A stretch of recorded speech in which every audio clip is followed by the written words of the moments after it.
जय श्री कृष्णा। ओम श्री परमात्मने नमः। श्रीमद् भगवद गीता चैप्टर 13 श्लोक नंबर 17। ज्योतिषामपि तज्ज्योतिः तमसः परम उच्यते ज्ञानम ज्ञेयं ज्ञानगम्यं हृदि सर्वस्य विष्ठितम्। यह पर ब्रह्म ज्योतियों का भी ज्योति एवं माया से अत्यंत परे कहा जाता है। वह परमात्मा बोध स्वरूप जानने योग्य एवं तत्व ज्ञान से प्राप्त करने योग्य है और सबके हृदय में विशेष रूप से स्थित है। अब इसमें जो भगवान बता रहे हैं कि जो माया से अत्यंत परे, तो जिसकी अपने पूरी तरह से अपने स्वरूप में जिस मनुष्य की स्थिति है वह परमात्मा की तरह से हो जाता है। वो कह रहे हैं कि जब आपके मन की पूरी तरह से शांत स्टेज आती है तब वह जानने में आता है, क्योंकि आपका विचार पूरी तरह से शून्य हो जाते हैं। इति क्षेत्रम तथा ज्ञानम ज्ञेयम चोक्तम समासतः मद्भक्त एतद् विज्ञाये मद्भावा यो पद्यते। इस प्रकार क्षेत्र तथा ज्ञान और जानने योग्य परमात्मा का स्वरूप संक्षेप से कहा गया। मेरा भक्त इसको तत्व से जानकर मेरे स्वरूप को प्राप्त होता है। वही है कि इसमें जो क्षेत्र बताया, जो पंच महाभूतों की बॉडी और मन बुद्धि अहंकार तो क्षेत्र में आ गए। मैं, जो मैं हूं वो ज्ञान है। तो उसको जो भगवान ने ये चीज जो है इसमें 13 चैप्टर में ये बता रहे हैं भगवान। प्रकृतिम पुरुषम च एव विद्यनादि उभावपि विकारांश गुणांश्च एव विद्धि प्रकृति संभवान। प्रकृति और पुरुष इन दोनों को ही तू अनादि जान और राग द्वेषादि विकारों को तथा त्रिगुणात्मक संपूर्ण पदार्थों को भी प्रकृति से ही उत्पन्न जान। कार्यकरण कर्तव्ये हेतु प्रकृतिर उच्यते पुरुष सुख दुखानां भोक्तव्ये हेतुरुच्यते। कार्य और कारण को उत्पन्न करने में हेतु प्रकृति कही जाती है और जीवात्मा सुख दुखों के भोक्तापन में अर्थात भोग में हेतु कहा जाता है। पुरुष प्रकृति थो ही भुक्ते प्रकृति जान गुणान कारणम गुण संज्ञस्य सद सद्यो निजन्मसु। प्रकृति में स्थित ही पुरुष प्रकृति से उत्पन्न त्रिगुणात्मक पदार्थों को भोगता है और इन गुणों का संग ही इस जीवात्मा के अच्छी बुरी योनियों में जन्म लेने का कारण है। अब इन दोनों जो श्लोक हैं इनमें दोनों में भगवान ने ये बताया कि कार्य और करण, एक तो हो गया कार्य कर्म जो किया जाता है और एक हो गया करने वाला जिस कारण से कर्म किया जा रहा है। तो दोनों को करने के लिए प्रकृति के थ्रू ही आप करेंगे वह चीज। तो अब सुख दुख के भोक्तापन, भोक्तापन कब स्टार्ट होता है? भोक्ता जो जीव है वो कर्मों का भोक्ता तब होता है जब वह अपने आप को प्रकृति के साथ में अटैच कर लेता है। प्रकृति उसके लिए पदार्थ की तरह नहीं होती, वो प्रकृति ही मैं हो जाती है।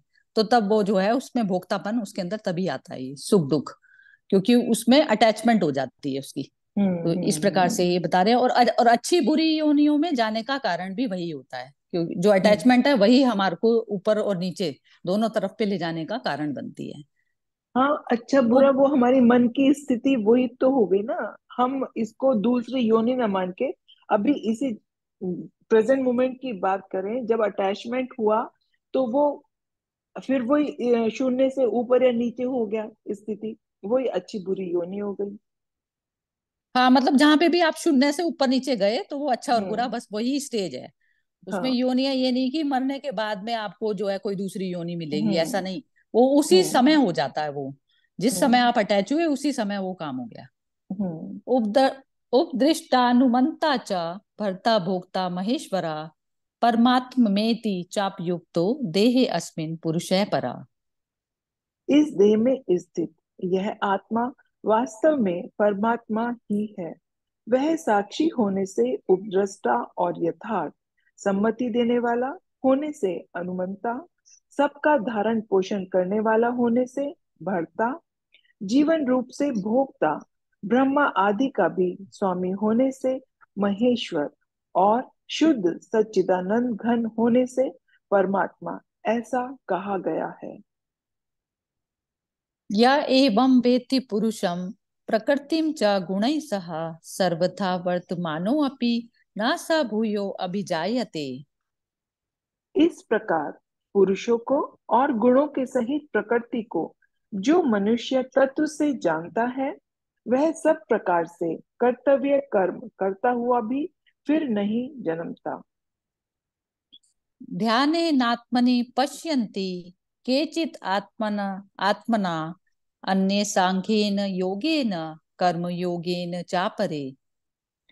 उस परमात्मा को कितने ही मनुष्य तो शुद्ध हुई सूक्ष्म बुद्धि से ध्यान के द्वारा हृदय में देखते हैं, अन्य कितने ही ज्ञान योग के द्वारा, और दूसरे कितने ही कर्म योग के द्वारा देखते हैं, अर्थात प्राप्त करते हैं। अब इसमें भगवान का कहने का अभिप्राय यही है कि बार बार आप जो मैं में अपने स्व में आप जब भी पदार्थ के साथ में आप अपना तादात्म्य करेंगे तो आपकी अशुद्ध अवस्था उसकी मन अशुद्ध हो जाता है। मन अशुद्ध मतलब पदार्थ आते ही मन अशुद्ध, हम्म। और मन हम्म। ही हमारा आत्मा हो जाता है जब वो पूरी तरह से खाली हो जाता है। अब खाली हम्म। होकर जब हम मन से बिल्कुल पूरी तरह से शून्य हो जाते हैं तो उसमें ही हम कर्म योग में स्थिति भी हमारी तभी होती है, क्योंकि कर्म नहीं करना भी एक मन की एक सिचुएशन है। कर्म नहीं हम्म। करना कर्म योग नहीं है। कर्म नहीं करना भी एक तमस वाली स्थिति होती है, उसमें भी हाँ। आपका मन है कि मन उसमें डोमिनेट कर रहा है आपको। हम्म। तो इस प्रकार से होता है। तो उसमें ये अब इस वाले जो श्लोक में बताया है कि साक्षी होने से उपदृष्टा यथार्थ सम्मति देने होने से अनुमंता, तो करते तो आप ही हैं। हर चीज हम्म। हो तो आपके थ्रू ही रही है। आप शरीर को इस्तेमाल कर रहे हैं तो हो आपके ही थ्रू रहा है। संपत्ति और जो है देखने वाले भी आप ही हैं। लेकिन जब तक पूर्ण तरीके से आपकी साक्षी में स्थिति नहीं होती, कि जैसे कहते हैं ना कि किसी दूसरी कंट्री में घटनाएं घट रही हैं और आपको फर्क नहीं पड़ रहा, तो वो वाली स्थिति आपकी अपने शरीर को के साथ में आ जानी चाहिए। आपको हम्म। ना शरीर और शरीर के साथ में जुड़े हुए लोगों से ना ममत्व की फीलिंग होनी चाहिए, ना मेरे मेरे की फीलिंग होनी चाहिए। तो तब जब आप इस प्रकार की फीलिंग से बिल्कुल हट के तब करते हैं तो तब आपकी जो है साक्षी की सिचुएशन उपलब्ध होती है, और तब आप स्वयं ही पूर्ण परमात्मा में स्थित हो जाते हैं। तो वह स्टेज हम्म। इस मनुष्य योनि में हर मनुष्य उस स्टेज को प्राप्त कर सकता है।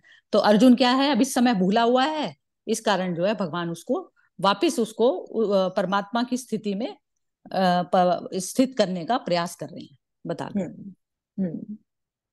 जय श्री कृष्णा।